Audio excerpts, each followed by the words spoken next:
Merci de nous retrouver sur iRadio, ITV, emedia.sn. Bonjour à toutes et à tous. Bienvenue dans le JDD. Nous avons le plaisir de recevoir ce 29 octobre Dr Khadim Bamba Diagne, économiste, enseignant, chercheur à l'université Cheikh Anta Diop de Dakar. Il est aussi auteur de plusieurs ouvrages. La vision économique du mouridisme, comment votent les Sénégalais et l'ouvrage intitulé Économie et gestion bancaire. Dr Khadim Bamba Diagne, bonjour et merci. Bonjour Aïssatou et bonjour à tous les Sénégalais. Alors, Khadim Bamba Diagne, jeudi 26 octobre dernier, se sont tenues les assises de l'UCAD, l'université Cheikh Anta Diop de Dakar, théâtre de violence. Lors des événements de juin dernier, amphithéâtres et services universitaires ont été saccagés. Aujourd'hui, il y a un débat sur la réouverture ou pas de l'université Cheikh Anta Diop de Dakar, même si le recteur lui dit que l'université n'a jamais été fermée.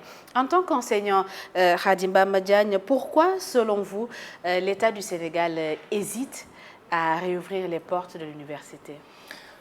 Je pense qu'il y a une différence entre le COUD et l'université. Ce qu'on appelle le centre des œuvres universitaires, qu'on appelle COUD, et l'université Cheikh Anta Diop. Moi, par exemple, j'ai fait mes cours l'année passée, même si l'université avait fermé ses portes, on a continué nos cours, nos encadrements, parce qu'on faisait des cours à distance.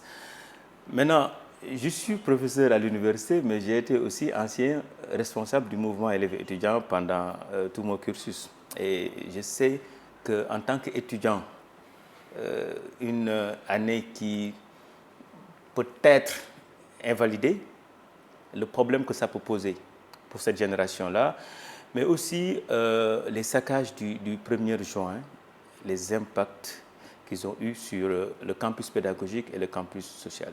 C'est vrai qu'on avait, avec la Covid, appris à faire des cours à distance. Maintenant, l'université veut continuer les cours à distance. Les étudiants refusent. COUD,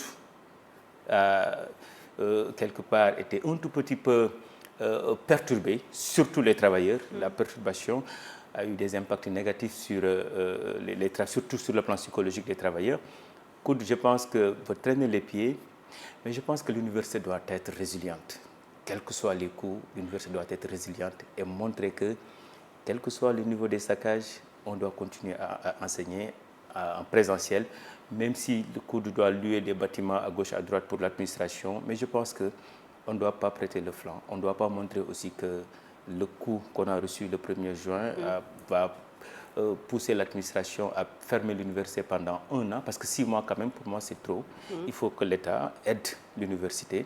Parce qu'on te parle des bus brûlés et voilà, des bâtiments qu'on peut louer en dehors de l'université. Mais comme les chambres des étudiants sont un tout petit peu habitables, parce qu'on a brûlé le bureau la direction du COUD et certaines directions, mais les logements des étudiants, je pense que ont été épargnés.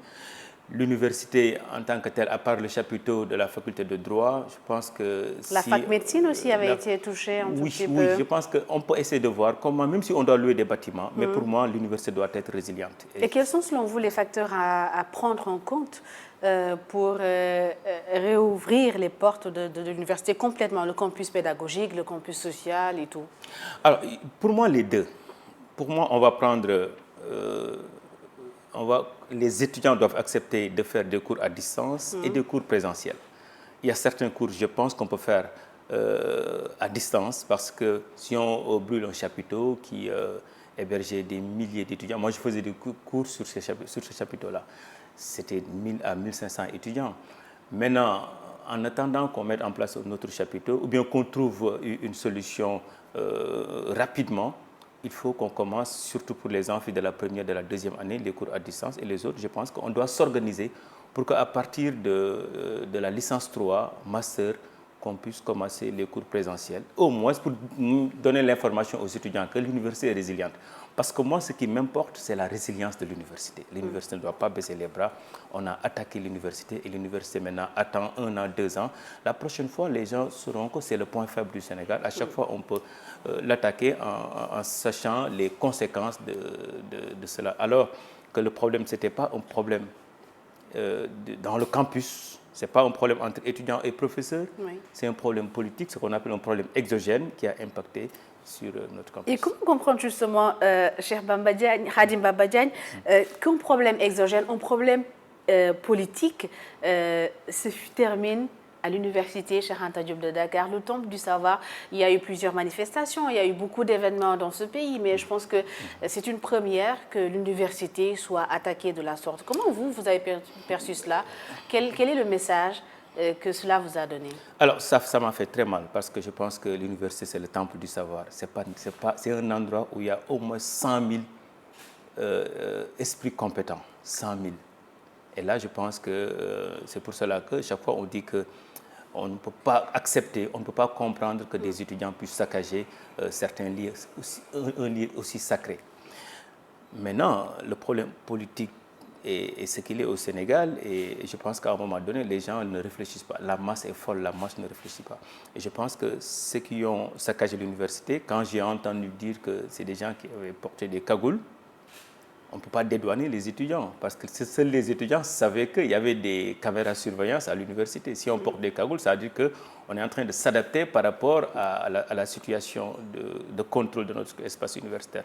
Maintenant, le problème, c'est qu'au Sénégal, maintenant, la politique a atteint des niveaux de violence qui dépassent l'ordinaire.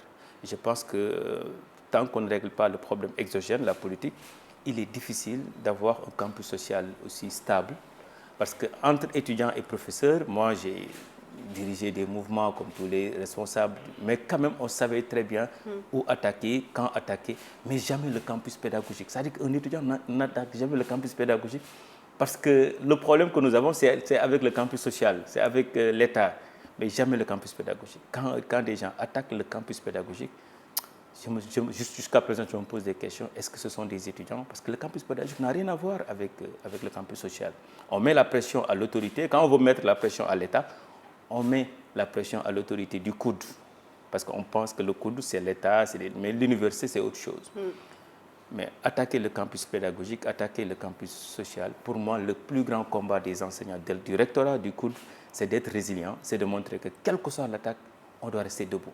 Bien. Le plus important, c'est ça. Alors, dans le contexte actuel, on s'achemine vers une élection présidentielle, une campagne électorale qui sera certainement très, très mouvementée. Est-ce qu'il n'y a pas des risques, justement, qui seraient liés à cette réouverture? Est-ce que ce ne serait pas un tout petit peu risqué, après ce qui s'est passé en juin, d'ouvrir les portes de l'université en pleine campagne électorale? Certains pensent que c'est pour cela que l'autorité traîne les pieds.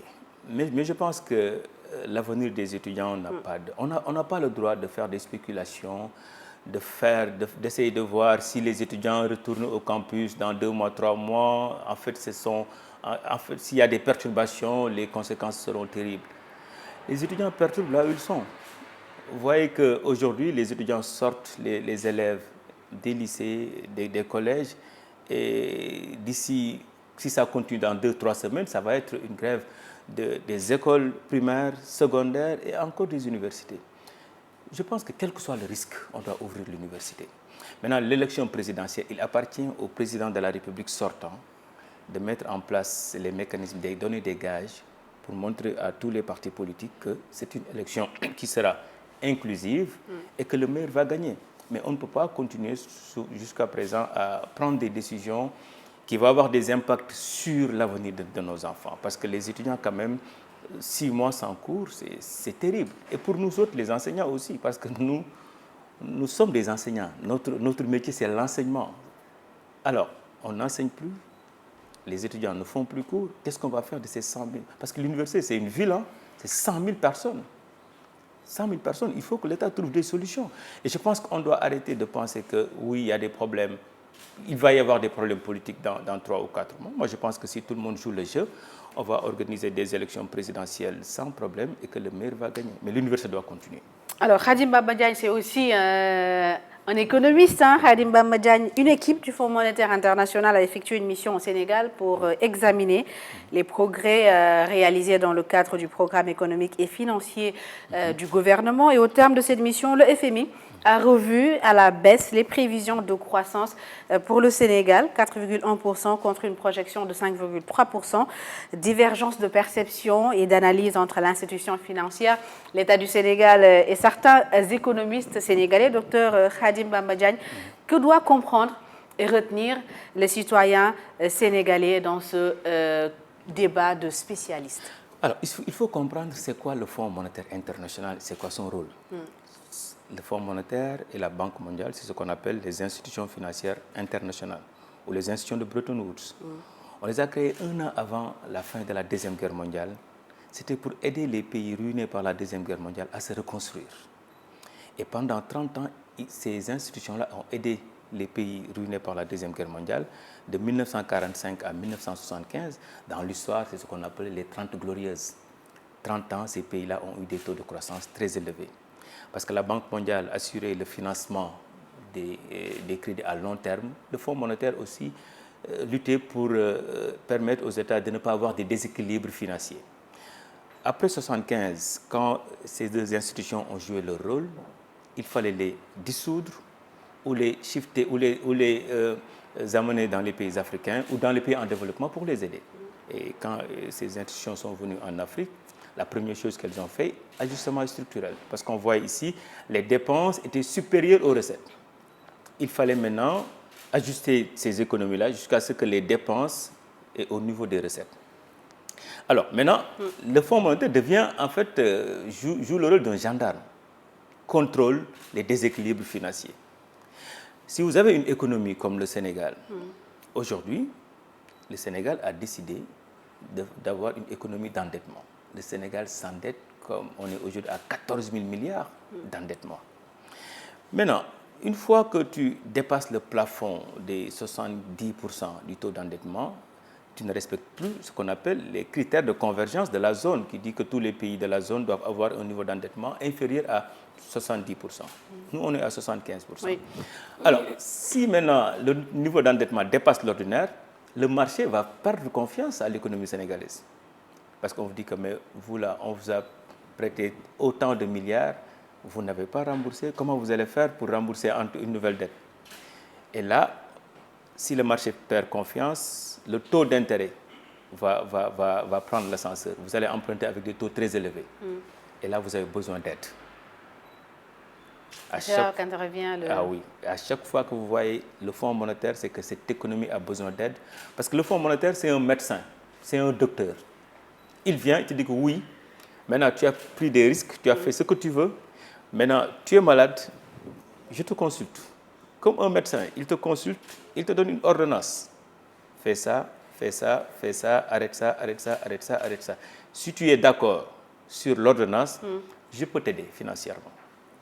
Si tu n'es pas d'accord, ok, va sur le marché chercher de l'argent à des taux à 2 chiffres. Donc le Sénégal est mal en point sur le plan économique. Et donc, le Sénégal a demandé l'aide du Fonds monétaire. Le Fonds est venu avec des mécanismes de facilité de crédit et des mécanismes pour lui permettre au moins d'assurer un financement d'ici 1 an, 2 ans, avec 1,5 milliard de dollars, c'est-à-dire presque 1200 milliards. On vient de recevoir, je pense, 169 milliards qu'on va recevoir à la fin de l'année. Mais l'FMI a dit que oui, mais à condition que les subventions qui étaient de 700 milliards en 2022, qui sont de 500 milliards aujourd'hui, doivent l'année prochaine être à 250 milliards. C'est-à-dire qu'il faut arrêter les subventions. Il faut la bonne gouvernance, parce que la bonne gouvernance aussi, c'est un problème au Sénégal. Bon, il y a un certain nombre de critères que le Fonds monétaire a mis en place, que le Sénégal va accepter. Alors, ces critères, justement, surtout la baisse de la subvention, comment est-ce que le citoyen sénégalais va-t-il sentir cela dans sa vie quotidienne? On est déjà dans une phase assez compliquée avec la hausse pratiquement de tout, des denrées de première nécessité, la hausse de l'électricité surtout due à la baisse de la subvention décidée en début d'année. Alors, quel sera l'impact justement de ces injonctions dans le quotidien des Sénégalais? En fait, l'État, quand on met une subvention, surtout sur l'électricité, ça permet aux consommateurs de payer moins cher l'électricité. C'est une chose. Mais la deuxième chose, même les entreprises ont besoin de l'électricité dans leur circuit de production.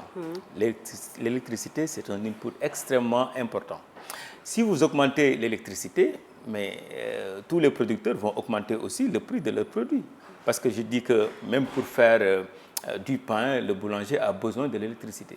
Vous augmentez sa facture d'électricité, il va répercuter cette augmentation-là sur le prix du pain.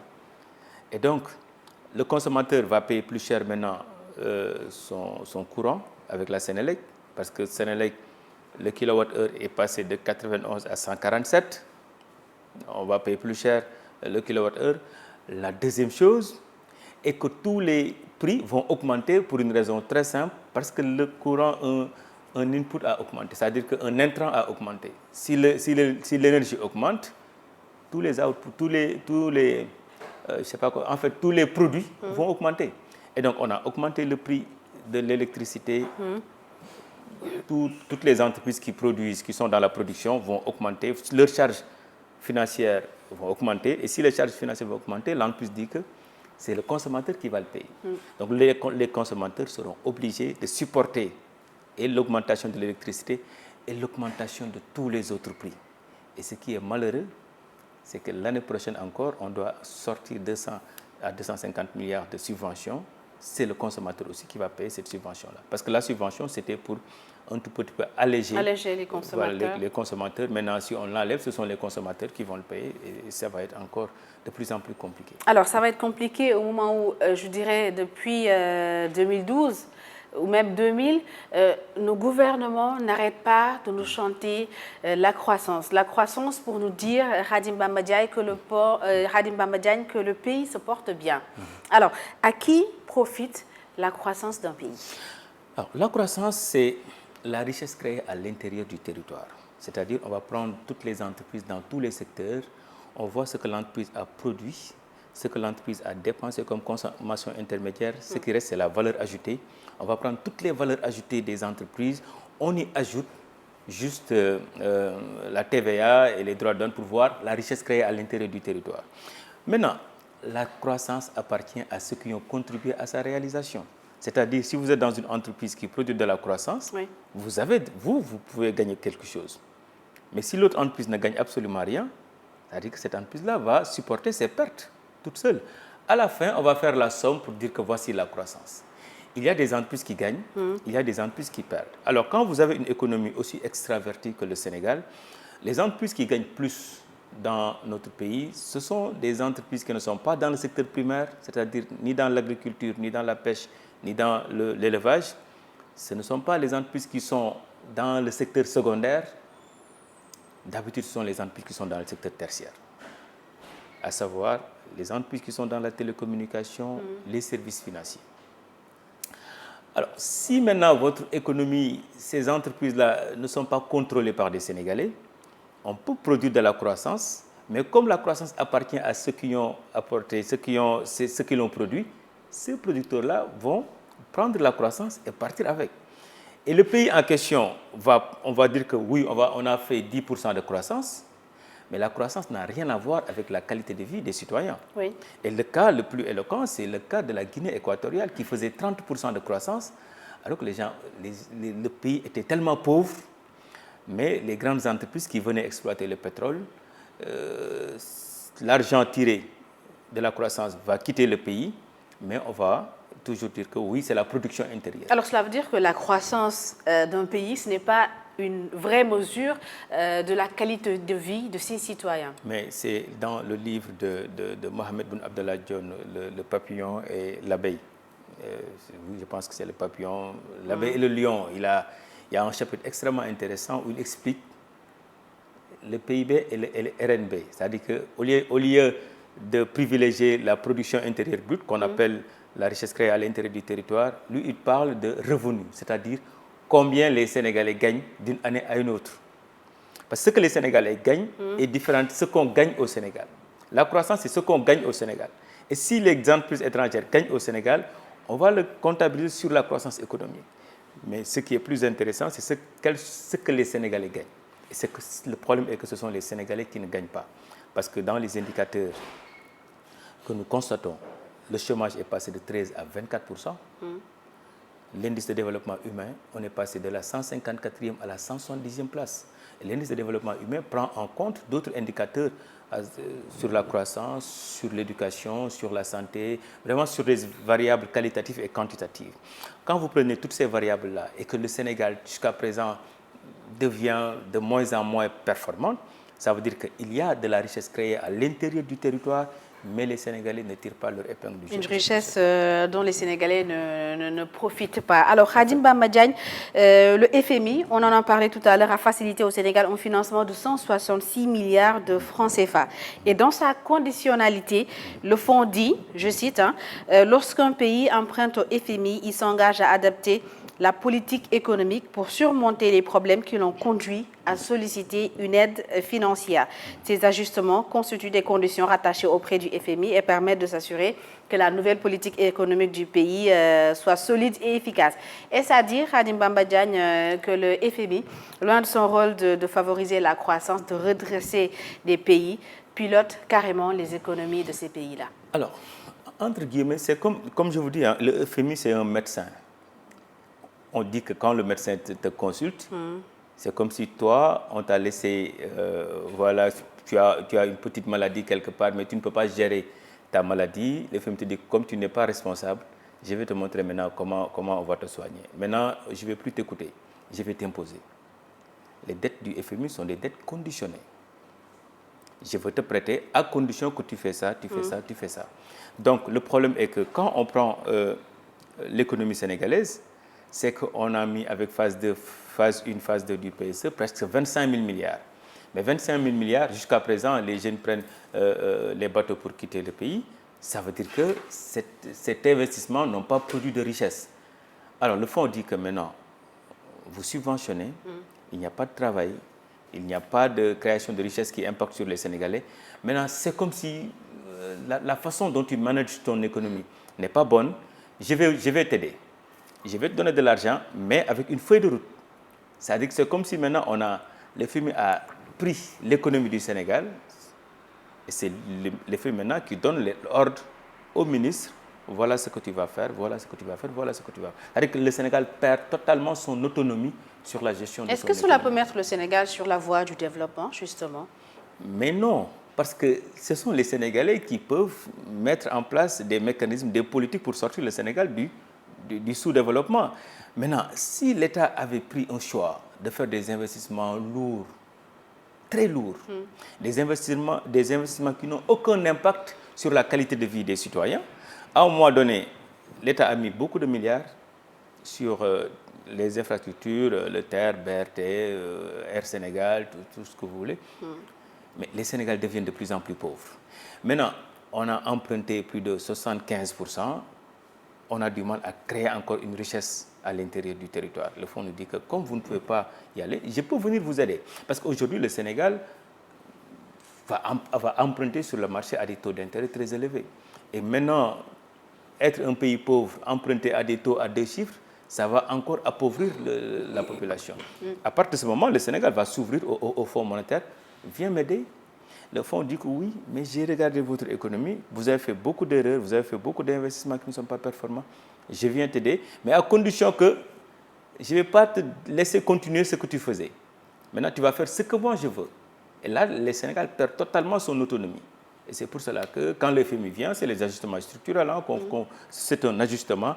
Maintenant, voilà ce que tu vas faire. L'argent, voilà sur quoi tu dois le dépenser. Il faut arrêter ça, il faut arrêter ça, il faut arrêter ça. Comme quelqu'un de malade, on lui dit arrête de manger ça, arrête de manger ça. Tu vas manger ça, tu vas manger. Et tu es obligé de respecter cela. Pourquoi? Parce que si tu ne le respectes pas, dans 3 mois, le FMI ne va pas alimenter ton trésor. Vous suivez le jury du dimanche sur iRadio, ITV, emedia.sn. Je rappelle que nous recevons Khadim Bamba Diagne. Il est économiste. Khadim Bamba Diagne s'endettait pour financer son développement. Entre 2019 et 2023, l'endettement du Sénégal est passé de 64% à plus de 70% du PIB.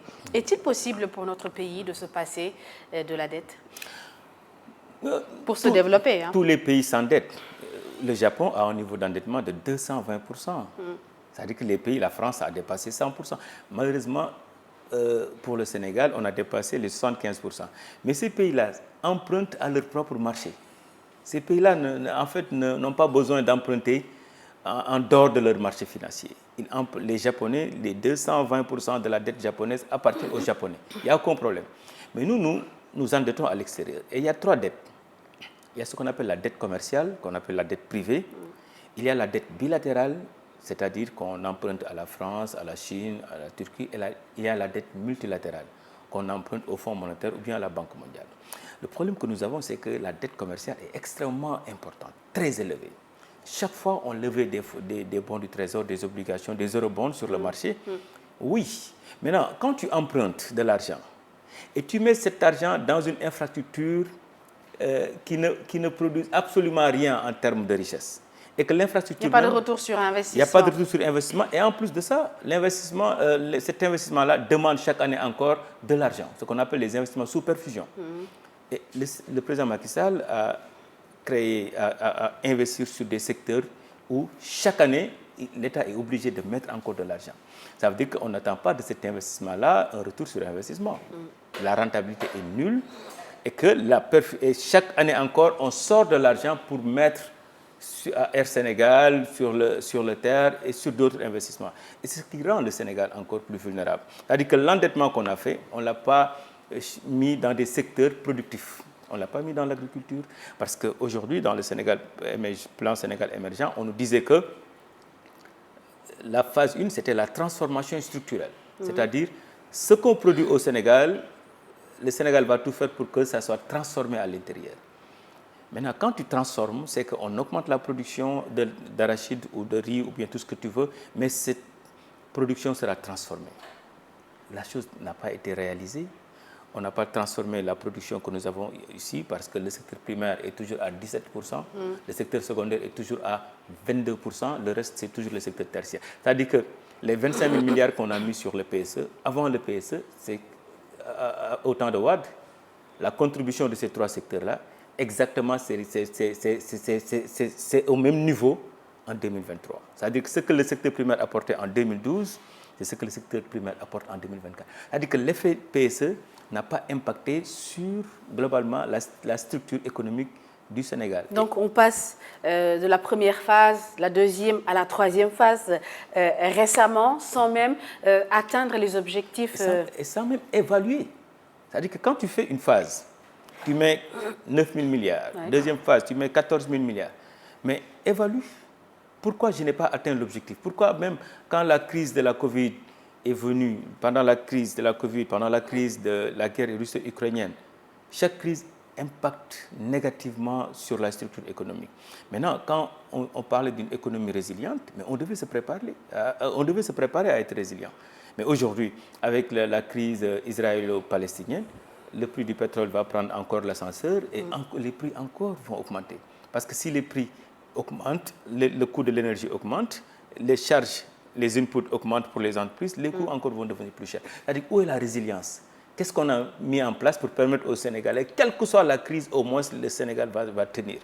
Et le malheur est qu'on n'a pas évalué les phases, la phase 1, la phase 2, et quand on n'évalue pas les phases, on vient encore nous parler de phase 3, alors que les 25 000 milliards qu'on a dépensés sur la phase 1, sur la phase 2, n'a pas perturbé la structure économique de la croissance du Sénégal. Et c'est-à-dire que l'objectif d'atteindre l'émergence en 2035 fixé par le PSE est juste utopique? Ah, mais ce qui le montre, c'est l'immigration clandestine.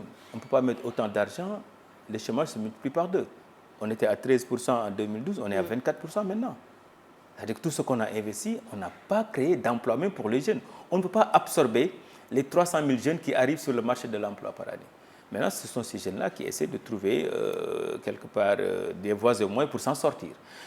Il faut que les hommes politiques, surtout africains, comprennent que manager une économie dans un pays, c'est au moins régler le problème de la qualité de vie des citoyens.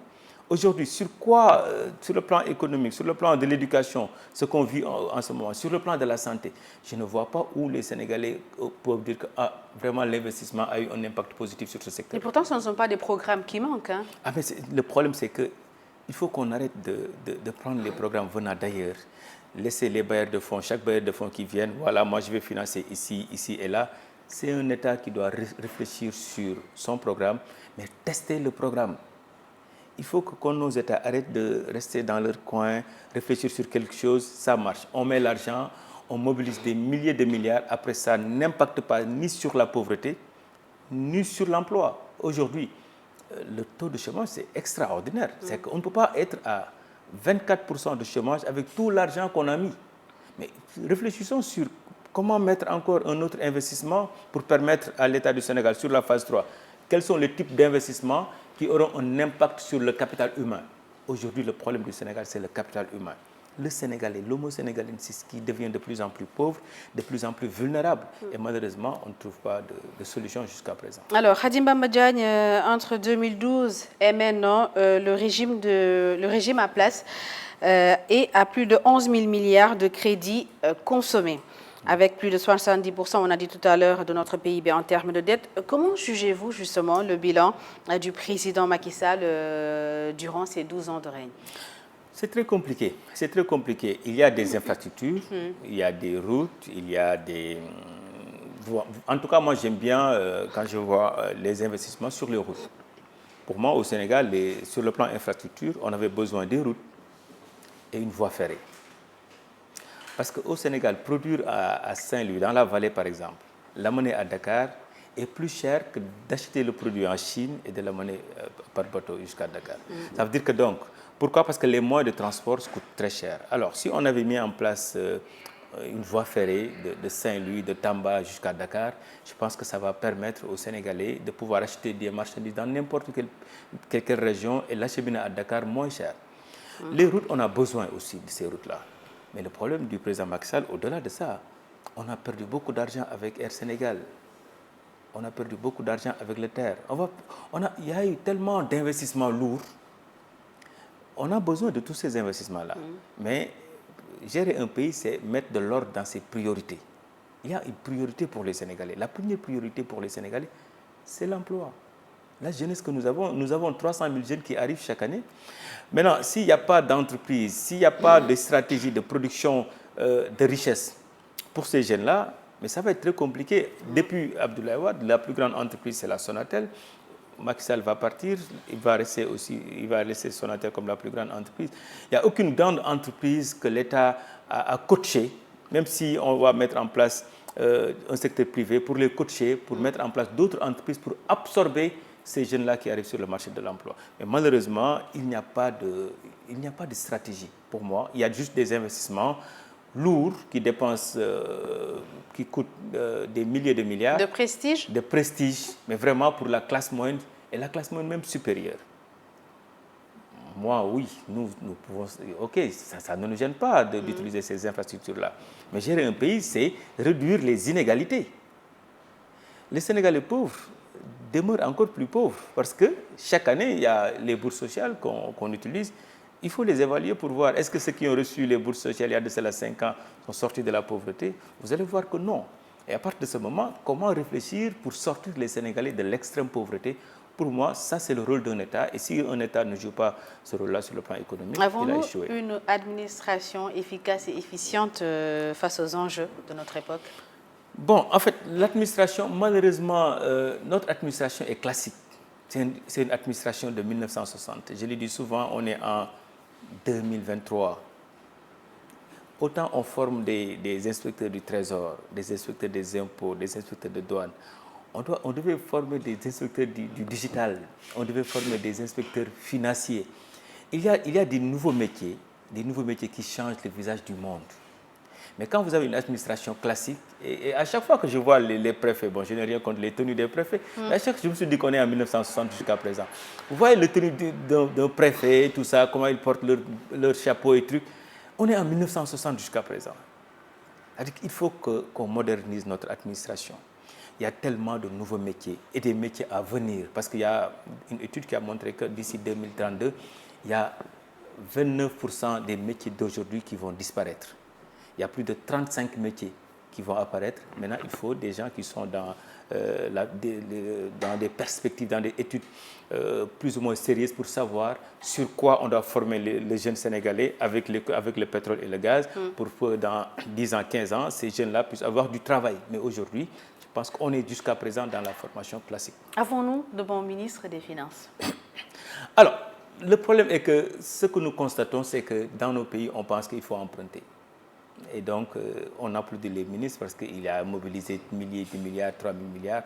Mais moi, ce que j'attends d'un ministre, c'est qu'il a produit à l'intérieur du pays des milliers de milliards, mais pas emprunté des milliers de milliards. Parce que ce que tu empruntes, tu vas le rembourser. Et le malheur est que le président qui emprunte, par exemple, le prochain président en 2024, on viendra sur ces défis. Ne peut plus emprunter. On a déjà dépassé le plafond.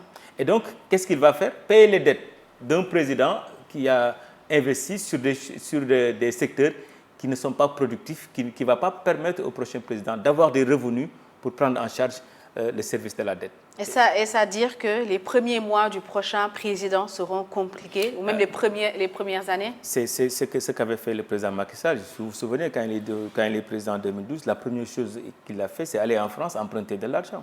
On peut éviter ça.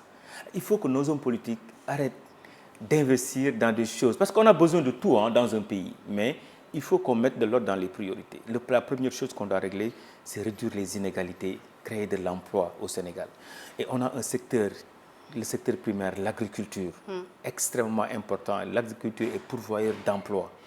Mais malheureusement, ce qu'on met dans l'agriculture en termes de subvention, c'est ce qu'on met dans la subvention du pain. Le pain qu'on subventionne pour que le prix n'augmente pas, c'était 60 milliards. L'agriculture, c'était 60 milliards, mais cette année, on l'a mis à 100 milliards. Mais vous pensez qu'un pays qui a des ambitions va mettre 100 milliards pour sa production agricole? Créer de l'emploi, surtout pour augmenter les recettes. L'économie sénégalaise repose sur les recettes douanières et fiscales. Nous avons une économie de prélèvement. Notre modèle économique est-il viable dans le long terme quand on sait que 90% de l'emploi de notre pays est porté par le secteur informel qui ne cotise pas? Mais c'est parce que jusqu'à présent, on n'a pas fait un travail sérieux sur comment inviter le secteur informel à se formaliser.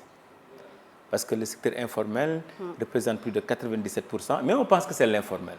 On travaille sur les 3% et on ignore les 97%.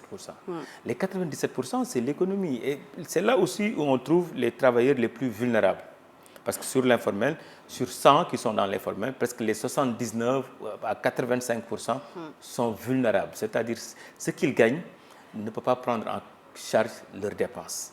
Et le problème est qu'ils ne sont pas aidés.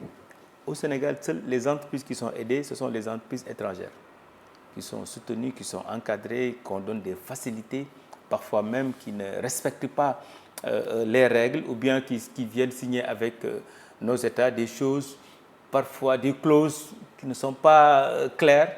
Mais ces entreprises-là viennent, elles tirent leur épingle du jeu, mais l'entreprise sénégalaise... Crée de la croissance qui ne profite pas aux Sénégalais. Et ils vont partir avec cette croissance-là. Et malheureusement, après, elles vont nous laisser les dégâts, les stigmates, les brûlures, vraiment des choses extraordinaires. Aujourd'hui, on est en train d'exploiter le gaz, le pétrole, à l'ICS, il y a aussi le phosphate. On va voir ces entreprises-là, leur contribution. Ça va être très faible. Et pour moi, c'est là où l'État doit travailler pour voir comment avoir le maximum de ressources dans ces entreprises-là pour l'investir, même dans les populations environnantes. Alors, l'exploitation de nos hydrocarbures, une aubaine pour nos dirigeants qui mettent toutes leurs prévisions de croissance sur cette exploitation. Comment les Sénégalais vont-ils ressentir dans leur vie quotidienne, Khadim Bamba Diagne, cette exploitation, cette richesse qui vient d'être découverte dans notre pays? Malheureusement, les Sénégalais ne vont pas ressentir les effets du pétrole. Parce que c'est peanuts. C'est 1000 fois rien. Je vous donne un exemple. Alors, pour avoir 1 milliard de dollars, 700 milliards, 650 milliards sur le pétrole, on attend 2032 ou 2033. C'est-à-dire que ça ne fera même pas les 30% des recettes douanières en 2032 ou 2033. Ça ne fera même pas 10% des recettes fiscales. Maintenant, le problème est que c'est là où on a besoin d'un État stratège. C'est-à-dire que ce n'est pas les revenus du pétrole qui vont régler le problème des Sénégalais. Mais regarde les besoins d'approvisionnement de ces entreprises-là. Parce que ces entreprises-là mettent en place des stratégies pour ne rien laisser au pays. Elles vont tout faire pour que tout l'argent quitte le Sénégal pour aller dans le... Alors, mais ces entreprises-là ont des besoins en termes d'approvisionnement. C'est-à-dire que l'approvisionnement, l'année passée, les besoins d'approvisionnement de ces entreprises qui sont dans le secteur minier tournaient autour de 1800 milliards. Mais sur les 1800 milliards de besoins, il n'y a que 280 milliards que les entreprises sénégalaises pouvaient satisfaire. Donc les 1500 milliards quittaient le Sénégal. Or, le Sénégal disait que oui, je vais gagner 23 milliards sur cela. Un État intelligent, c'est un État qui va voir comment faire pour capter tout l'argent de l'approvisionnement. Parce qu'il y a des compagnies pétrolières qui, même pour la nourriture, importent ce qu'elles mangent. Alors, comment on doit faire pour capter ce marché-là? C'est ça un État intelligent. La deuxième chose, c'est que l'exploitation de ces ressources naturelles va impacter sur la pêche dans certains secteurs. Oui. Comment mettre en place maintenant un mécanisme avant même que les pêcheurs commencent à frapper sur la table pour des conséquences qui commencent à se faire ressentir avec les migrations clandestines, les pêcheurs qui disent tout le temps qu'il n'y a plus de ressources, qu'ils ne peuvent plus aller en mer. Et moi, je suis un lébou et je sais ce que les pêcheurs vivent. Mais le plus simple, c'est quel est l'investissement qu'on fait pour permettre aux pêcheurs, même si vous perdez en termes de rareté du produit, voilà ce que vous devez gagner comme contrepartie. Ces réflexions-là, en fait, l'État ne le fait pas.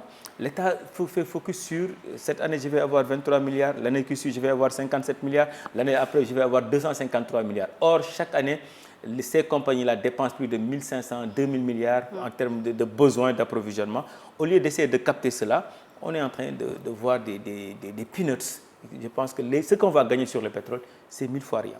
Parce que les 30 ans d'exploitation vont nous apporter moins de 20 000 milliards. C'est quoi 20 000 milliards sur un pays qui a un PIB de presque 18 000 milliards? Je pense que ce n'est pas grand-chose par rapport à ce que les gens disent. Alors, Khadim Bamba Diagne, en 2024, pour la première fois, nous aurons une élection présidentielle sans la participation du président sortant. Telles que les choses se présentent actuellement sur la scène politique, êtes-vous optimiste pour la présidentielle de février 2024? Pensez-vous qu'elle sera une élection inclusive? Ça doit être une élection inclusive. Ça doit être vraiment une élection inclusive parce que ce qui est intéressant, pour la première fois, j'ai vu des candidats qui prennent au sérieux le poste de président de la République. Jamais dans l'histoire du Sénégal, je n'ai vu des candidats qui ont produit, qui ont proposé des programmes extrêmement intéressants. Et moi, ce que je voulais, c'est vraiment qu'on règle le problème de l'inclusivité des candidats pour permettre, pour ouvrir le débat. Parce que moi, je vois des documents extrêmement intéressants des candidats et puis des profils vraiment qui peuvent se rivaliser pour permettre aux Sénégalais, pour la première fois, de choisir. Parce qu'en 2024, la chance que les Sénégalais ont, les Sénégalais sont devenus super bien informés. L'homme politique n'a plus besoin de campagne à gauche, à droite.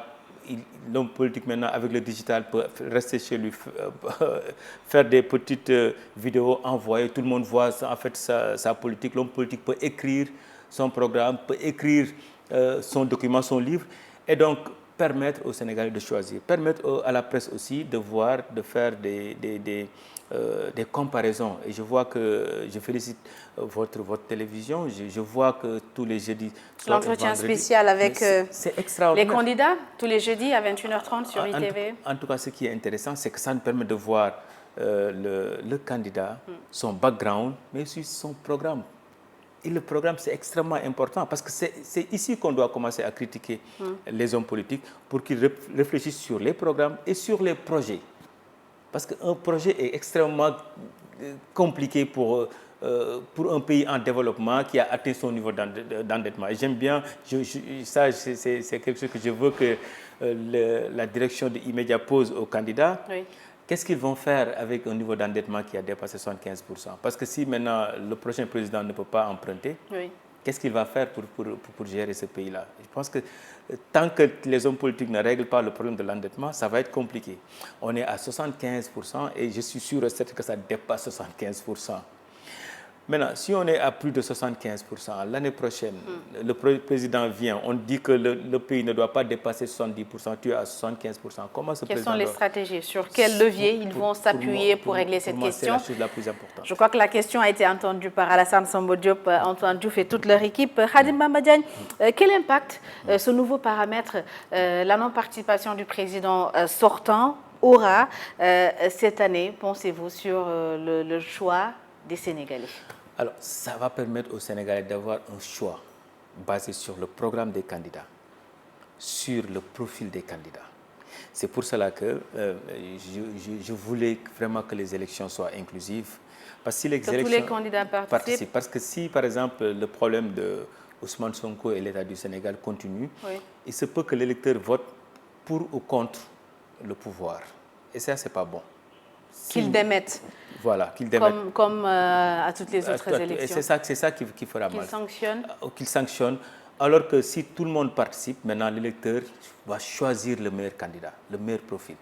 Maintenant, si on continue comme ça, État Ousmane Sonko, ça peut être une élection à deux choix. Alors, l'universitaire que vous êtes, quelle est votre perception de ce cas précis? Vous l'avez mentionné, Ousmane Sonko, la DGE, le tribunal de Ziguinchor, qui lui donne le droit de retirer sa fiche de parrainage, la DGE qui refuse de lui remettre sa fiche de parrainage. Quelle est votre perception, justement? Quelle est votre analyse par rapport à cette situation? Moi, je pense que, comme la DGE n'est pas un juge, la DGE devait se soumettre. Mais quand j'ai lu la lettre du directeur de la DGE qui dit qu'on attend que l'État fait un recours, je pense que ce n'était pas son problème. Si l'État décidait maintenant de ne pas faire de recours, qu'est-ce que la DGE devait faire? Je pense que l'erreur pour moi, c'est de laisser la DGE jouer un rôle dans l'organisation des élections, alors que c'est Sénat, c'est le Conseil constitutionnel. Parce qu'il faut qu'on fasse pas de Ousmane Sonko un Sénégalais à part. Voilà. C'est-à-dire que c'est un Sénégalais, qu'on laisse le Conseil constitutionnel décider qui seront les candidats. Parce que l'erreur, et j'insiste sur ça, on ne doit pas faire de cette élection de 2024 pour ou contre Ousmane Sonko. Ça va être extrêmement injuste pour tous les candidats qui ont des programmes extrêmement intéressants. Maintenant, si tout le monde vient ici, présente les programmes, et j'ai vu des programmes extrêmement intéressants des candidats qui méritent quelque part que les Sénégalais puissent entendre leur voix, puissent entendre leur projet de société et puissent choisir.